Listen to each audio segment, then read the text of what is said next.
Om Dev Shantirantariksham Shanti Prithvi Shantirapa Shantiroshadaya Shanti Vishve Deva Shanti Brahma Shanti Sarvam Shanti Shantireva Shanti Sama Shantiredi. Om. May there be peace in heaven. May there be peace in the skies. May there be peace on earth. May there be peace in the waters. May there be peace in the plants. May there be peace in the trees. May there be peace in the gods. May there be peace in Brahman. May there be peace in everything. May that peace, real peace, be mine. Om, peace, peace, peace.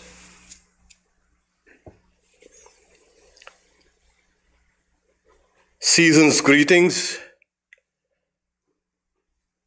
Yes, we've had a rough and tumultuous year, and we hope this Christmas and the coming New Year will see us and everyone else in better spirits and doing good all round. You've just heard the music. It was flowing. That's the idea. Get the mind into the flow, and you will experience something that we are going to talk about, a flow of consciousness. In recent times, there has been a lot of, you can say, discussion and research on flow. Flow is making waves. No pun intended, of course. But this subject has caught people's attention. And why? Well, there is a method to understand and enhance abilities and performance or experiences.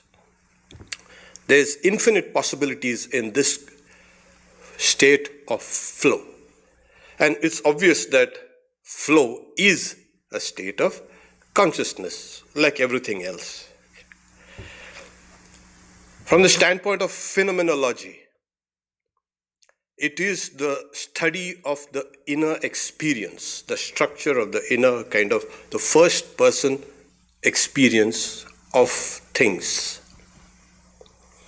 And this has also, most of us, I hope so, have experienced this state of flow. At times, we feel a kind of buoyant, we feel a kind of a lift, we feel kind of raised above dualities. If we can make that a permanent feature in our lives will be blessed. A psychologist study this flow of consciousness, and they speak about it as growth beyond the confines of the ego. The ego kind of binds one down. This transcends the bonds of the ego, and we grow in that.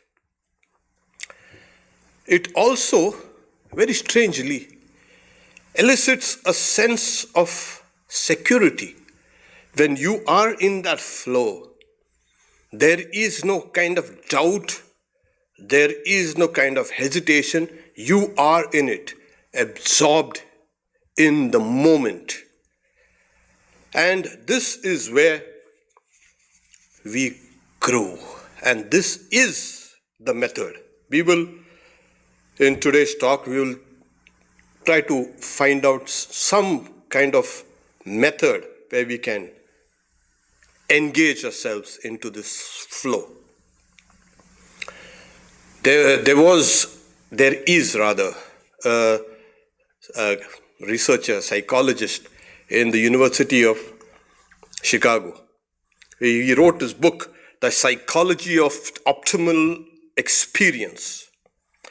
Mihai Csikszentmihalyi, he was a Hungarian-American, you can say, researcher. And his first book, and there are other talks and other books also, where he speaks about this flow of consciousness as there is a kind of a timeless quality to it. When you are in the flow, there is a kind of timelessness. There is a fluidity. There is a sense of perfect well-being. There is also the feeling of great power. So most of this, you can say, research was targeted on how to make use of this flow to enhance our lives. But, we have references, ancient references also, especially in the Tao Te Ching, that is Lao Tzu's book, where he says that it is this state, it is striving without striving. It is action and awareness joined together. It is action in inaction. It is gentleness. It is striving and striving without any conscious effort. So here he says the idea of future anxieties and results, all these are wiped off from the mind. When we generally work, we always want to know, what do I get out of this? These ideas are all saying those who can understand this state of non-action, inaction, can really understand the Tao. That's the great, you can say, system of philosophy, Taoism. But then, even earlier, we have something called karmaniya pashed in the Bhagavad Gita. This Taoism reflects this verse of the Bhagavad Gita. One who sees inaction in action and action in inaction, that person is wise. That person is a performer of all things. That person is a yogi. So we have these concepts already in ancient literature, especially when Swami Vivekananda explains it as we have something called a state of intense activity, but yet in a still mode. He gives the example of a person who is busy whole day and night in a city. If that person is taken to a cave, that person perchance may lose his mind. And if the person who is used to meditating and sitting down in the cave, if that person is brought in a city with its rush of people and traffic and noise, that person also may lose his mind. So the ideal combination is when you are, as it were, in the city, but your mind is in a cave, as it were, calm and quiet. And even to the person who is in the cave, sitting down calmly, that person's mind is highly active. This is seeing action in inaction and inaction in action. And the Bhagavad Gita rightly says, that person is wise. That person is the accomplisher of all things. This also is a kind of a lesson to all of us. we are so used to pushing and shoving and using our muscles and using brute force to accomplish things. We think just using the body and senses and the gross part of our personality to accomplish things will stay. And it is found those who have been using this brute force to accomplish things, pushing down people, trampling people, the works. Their works don't last. But work done from a higher standpoint, work done in the state of flow, really makes an impact on the world. So when we work through the mind, not only through the ordinary mind, through the mind that is in flow, that mind is powerful. That work is powerful. What is flow? Here, what is flow? Well, it's also called being in the zone. It's called a runner's high. It's also called, you can say, a kind of a lift. It is also called sleep while working, napping while working. It's also called unconscious striving. There are various things, but then what we find is they all speak of it as an optimal state of mind. The real, you can say, the refined expressions of what the flow is, well, the time, as it were, kind of dilates or stops for you. There is a kind of a feeling of lift. There is also a kind of action, as it were, has become so expanded. It has overtaken that sense of the self. You are in the flow. And as we keep on, many people cannot hold on to it for more than a few seconds or a few minutes. But then once we are in it, we find our own actions becoming very powerful. Take, for example, a runner. When you call it a runner's high and kind of this, that person's, it's called also the second wind. And one feels a kind of a lift. One is focused. One is absorbed in that particular moment. And one feels a kind of a lift. That person can do things which ordinarily that person would not be able to do it on the normal level of consciousness. Well, what really triggers this state of flow, the state of consciousness? One thing is that, if everybody can do it, but you need two main things. One is skill. Years and years and years of practicing a particular discipline. An artist will not get into the flow of an athlete. A musician will not get into the flow of an athlete. They are skilled differently in different areas. They can all, through those skills, or through that practice, ascend to that state of flow. So we have, you can say, is it measurable? Yes, it is measurable. We have all these neurotransmitters in the brain, serotonin, dopamine, and all these other various, they kind of deaden pain. They expand the creativity and they give a kind of a feeling of well-being. So when you are in the flow, your body itself is producing these neurotransmitters, which is helping you have the feeling of expansion, of no pain, that fatigue and all is just wiped out from you. And you are in a kind of a high. You are in the zone. And that is what we need to get inside. So this is the first factor. What do we need? Skill. Years and years of practice.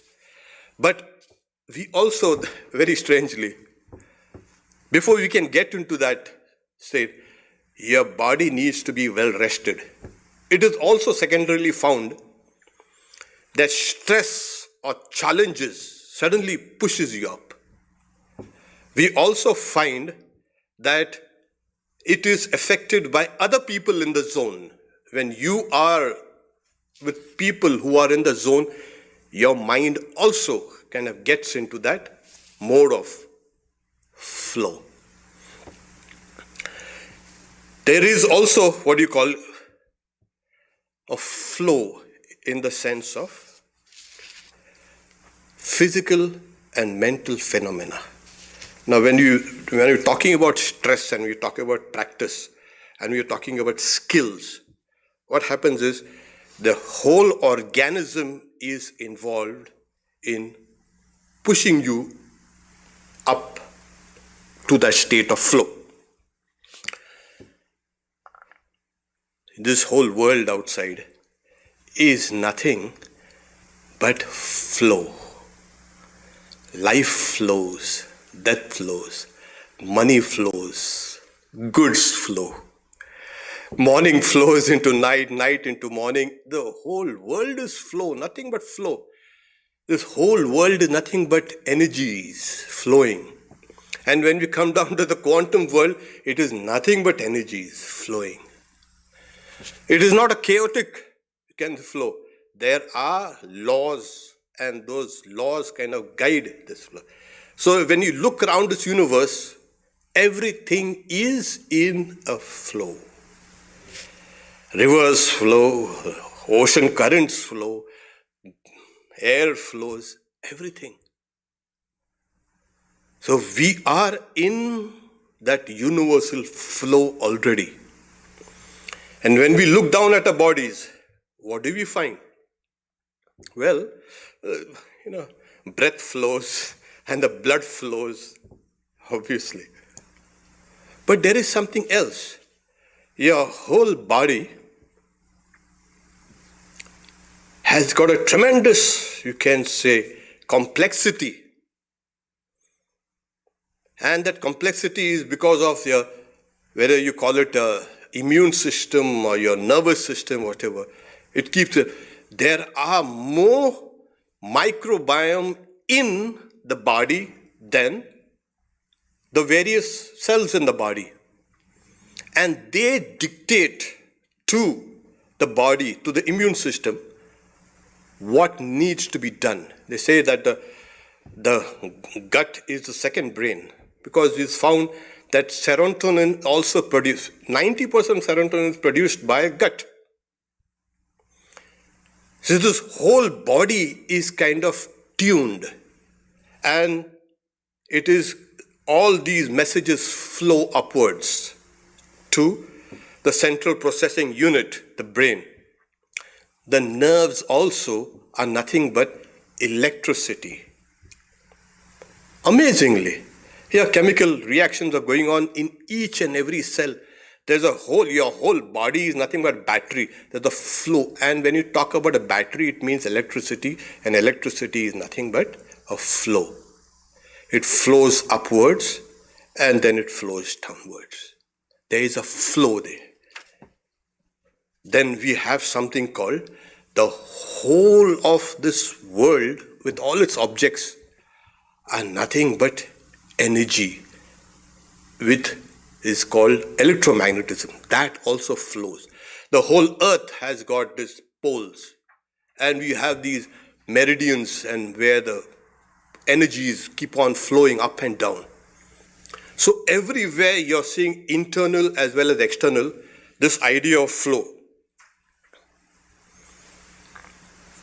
What I'm trying to get into is this whole body with all its subconscious activity from the cells, the various cells, they work in harmony, and all that subconsciousness reaches up, flows upwards, and becomes something what is called our consciousness. We had that whole idea that consciousness resides in the brain. Yeah, in the brain as well as the body. In fact, each and every cell in the body is responsible for our conscious experiences. But that conscious experience sits on a, you can say, hill of subconsciousness. And as those conscious experiences are there here, experience, and that flows down there. And that consciousness flows down and becomes subconsciousness. There's a constant loop that has been created between consciousness and subconscious. Every part and every action is nothing but a mixture of consciousness and subconsciousness. Everything in the body, everything, our words, our thoughts, our actions are a mix of consciousness and subconsciousness.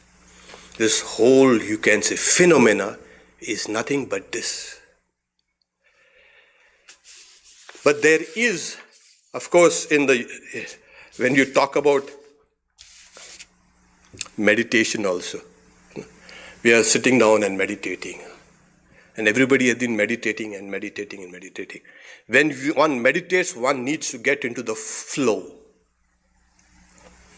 And what is that flow? At one point of time, that consciousness and subconsciousness pushes this mind one notch higher. It's ratcheting one notch higher. Let's look at it from another standpoint. We hear about people getting into trance states, shamans, and you can say medicine doctors and psychics, whatever. And for thousands of years, human society was guided by these people. But they took a kind of a shortcut way through intense or repetitive rhythmic dancing or music or drugs, or you kind of repeating a certain kind of mantra over and over and over and over again, yelling, or doing all these things together, and they are kind of lifted up. Of course, they say we contact the spirit world and this and that, but the body in that state does not feel pain. There is a tremendous internal or subjective, you can say, concentration.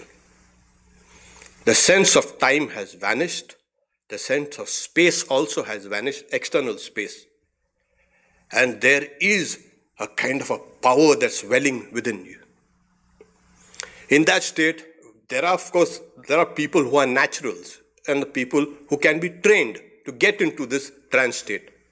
It's like walking on the bed of coals and not being hurt, the feet not being burned. Showing phenomenal strength in pulling vehicles or even kind of big boats. Ordinarily, you find these people, they kind of through some means, like I mentioned, music or dance, or even a religious, you can say, trance, that mind is lifted up for the time being. And even if that person is cut, I have seen so many people also cut, and the wound is immediately healed, and there are no scars after the trance is over. Amazing, you can say, feats of strength. They are not in the ordinary consciousness and subconsciousness, obviously. They have access to something even higher. This is ordinarily what is called the state of flow. Here, time, as it were, stops, or there's another experience that time dilates.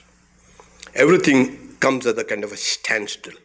There's old, you can say, feelings of well-being and security, and that power comes in. So when we meditate, it is nothing but, like I said, a skill, that which one has practiced over and over and over and over and over again. That is what pushes one up. If you don't have the whole, you can say, body of skills or practice, or inadequate sleep, or if you have anxiety, all these things, you will never get into that flow. Ordinarily, one has to get into this flow easily if you have this practice. In the Yoga Sutra, in one of the commentaries by Vyasa, he says, Chitta nama nadi ubhayata vahini vahati kalyanaya vahati papaya. He says, the river called mind flows in both directions, towards good and towards evil.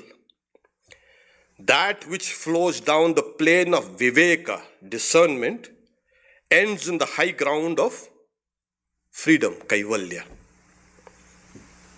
That is what leads to good. That which flows up the slope of samsara, down the plane of aviveka, non-discrimination or non-discernment, leads to evil. So here we have this idea that the mind flows either towards liberation or towards samsara. But what guides the mind? Obviously, something like it's not going to flow by itself. And this is where we have something called a skill or the practice, constant thoughts. First, the good thoughts obstruct the bad thoughts, bad samskaras. And then they overpower them. And then after that, the bad impressions are kind of held in abeyance, and then the good impressions start climbing up. Or the tipping point comes and it starts overpowering and starts flowing upwards. And in the Yoga Sutra it's called Tatra Prashanta Vahita Chitta. Then the flow of the mind becomes steady. Meditation is also called Taila Dharavat. That is, when you pour oil from one container to another, the flow is smooth. That is meditation. Meditation is nothing but thoughts. And these thoughts slowly lift you up inch by inch.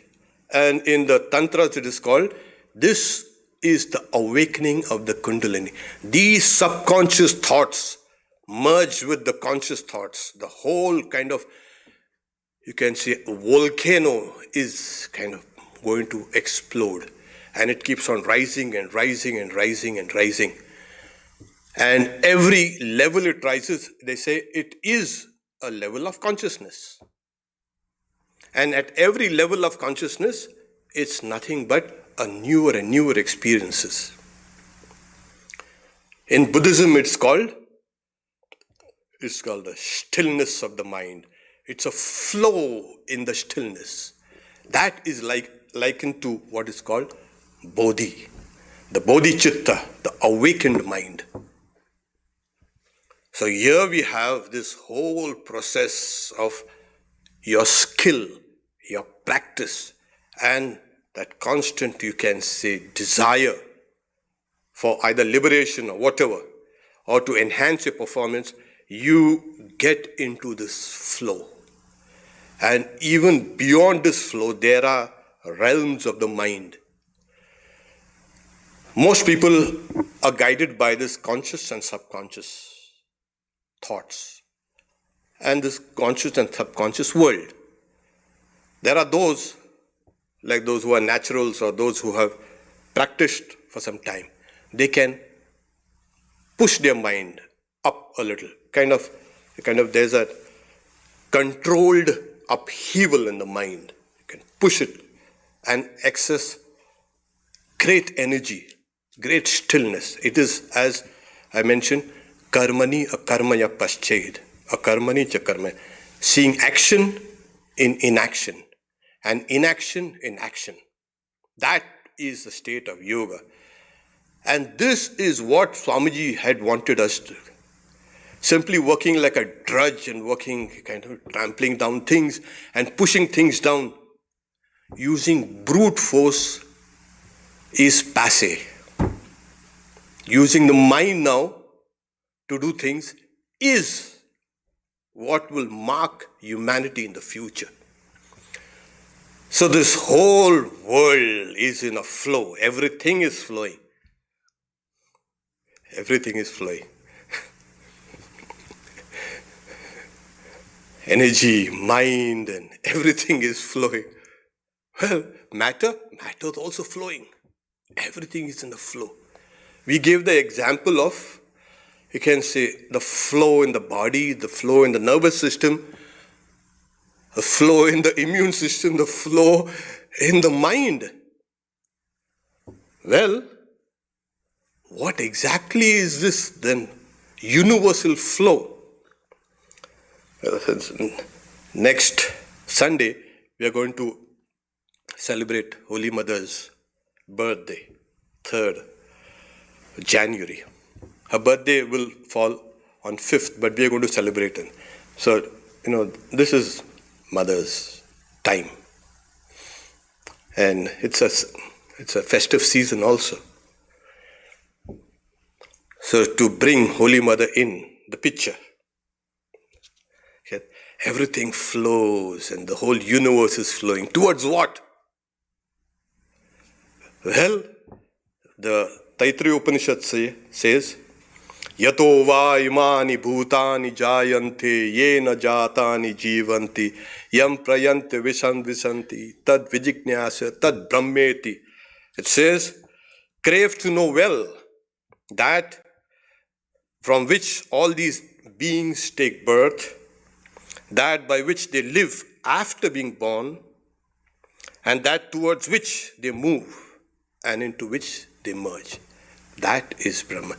So everything is flowing out from a center called the reality and emerging and merging back in. This flow, this loop is constant. Everything in this universe has that loop, has the flow. Emergence, emergence, emergence, emergence. So the Upanishad says, crave to know that. Well, that, it says that is Brahman. Sri Ramakrishna used to say, that which is Brahman is Mother. He used to call Brahman as Brahmamayi, the embodiment of Brahman.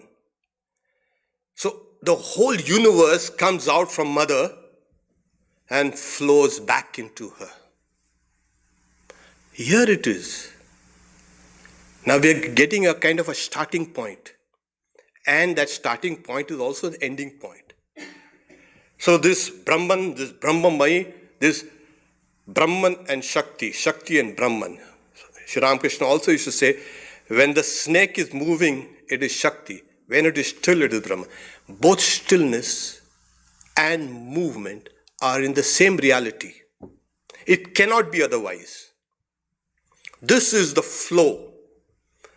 So this stillness and this movement, Shakti and Brahman, Brahman and Shakti, is this whole universe. So this Brahmamayi, and Sri Ramakrishna also says Anandamayi, it is the flow of bliss. And we see everything as suffering and torment and hate and strife. Why can't we catch that bliss? Why can't we catch that flow? Because we have far separated ourselves from that flow. And how do we feel that? Like I mentioned, everything is so gross, everything is heavy, everything is nothing but backbiting and stupidity and hate. The more we separate ourselves from the flow, the more we will, I don't have to enumerate those beautiful, sublime, negative qualities. You can use the whole power that flows through you, but we don't. Somehow we are busy with other things. The whole universe flows through you. Why can't we be aware of this? And in order to make us aware, yes, this is one of those great secrets, the secrets of how the infinite God can embody. If you can understand the secret of the flow, you can understand the secret of the beginning and the end of this universe. You can know the root of this universe. Brahman and Maya, or the Brahmamai, they're both one. And in this age, we have that descent, or you can say avatar of Holy Mother, as an avatar of compassion, of love, of freedom, of care, of compassion. It's everything. This is the flow. It is the mother from where Holy Mother says, beings all over are my children. Who can say that? Beings all over are my children. Because everything has emerged from Mother. And we are going back to Mother. Yes, we all will go back to Mother. But if you are in a hurry, at least I am in a hurry. I want to get into that flow and make my journey much faster. Well, you will all be pulled by that current, don't worry. All ideas of separateness, and these ideas of separateness are now going out. In science, it is all has disappeared. Everything is separate. There's no separateness. All problems in society, what we are seeing today, are not problems. It is the idea of unification that's coming in. Everybody wants to be part of the whole now. They don't want any kind of separateness. This kind of elitism, this kind of aloofness, that is all over. One has to get inside and see how even the most ordinary person can access tons and tons of, you can say, information and data and all the things in this that the world can offer. We are all getting into this flow, the universal flow that is there.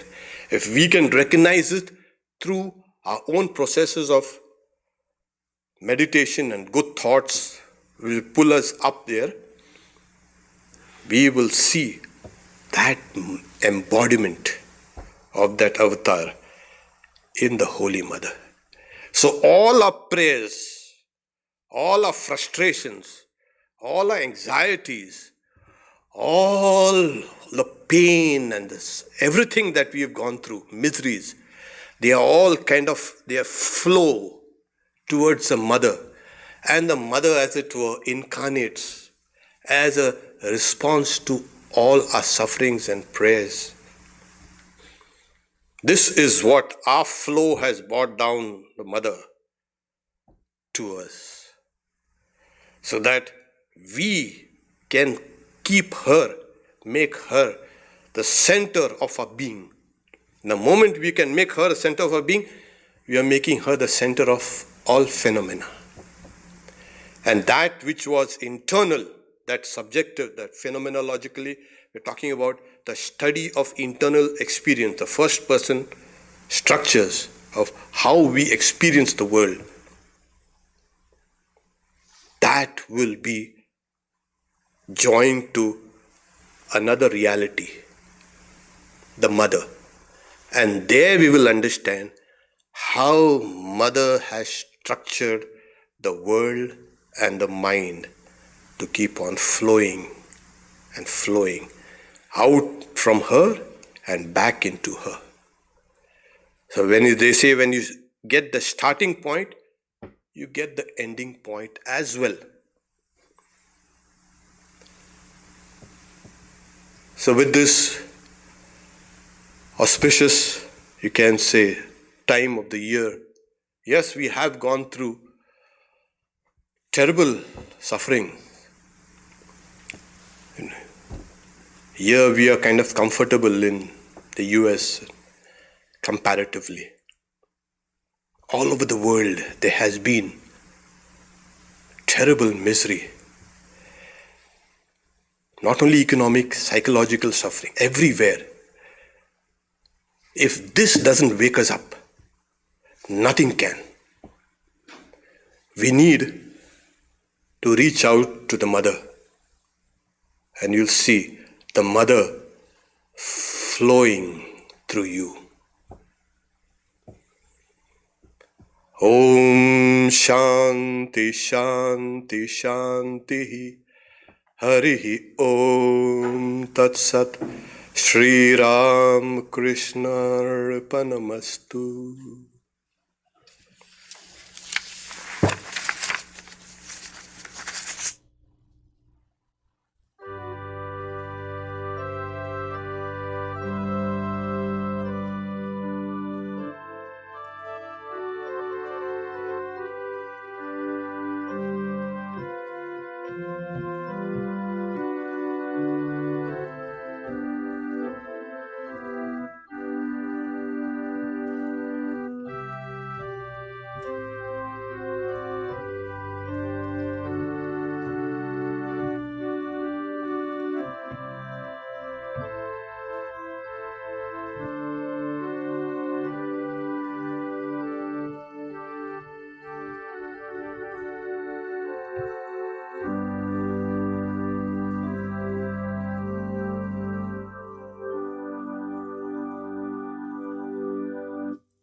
We have the announcements. Do we have questions? Yeah? No. So far, no questions. Okay. Next Sunday, January 3, Holy Mother's Puja. It'll start at 10 a.m. and the Homa will be at 1. As usual. And Maharaj has the maybe he wants to announce it earlier. Auditorium. Yeah.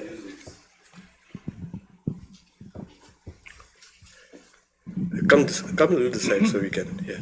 Okay, yeah, in the afternoon, upstairs. Yeah. Right, for the afternoon program, we have our first attempt at a virtual choir.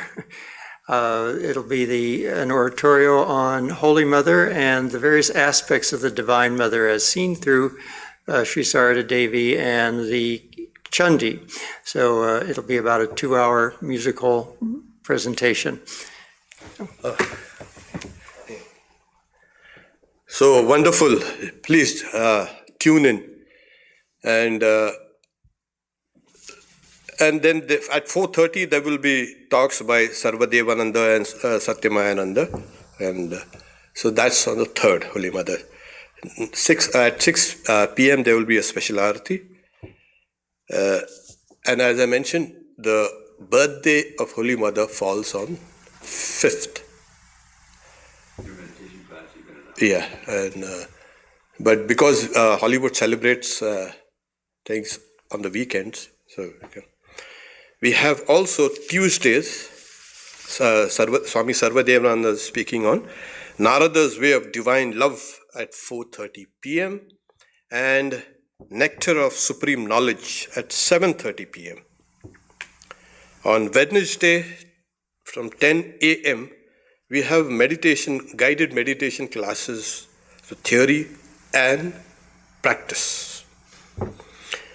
Wednesday also at 7:30 p.m. we have the reading from the Gospel of Sri Ramakrishna. Thursdays we have the Bhagavad Gita by Swami Satyamayananda. Fridays from 7:30, Living Wisdom of Swami Abhedananda by Swami Atma Vidyananda and Swami Atmatattvananda. Sunday also we have Spanish scripture class. Swami Dhyana Yogananda gives these classes, online of course. Sundays also we have from 9:30, from 9 to 10:30. We have Sanskrit classes given by Sukirta. Okay. Om Shanti Shanti Shanti Harihi Om Tat Sat Shri Ram Krishna Arpanamastu.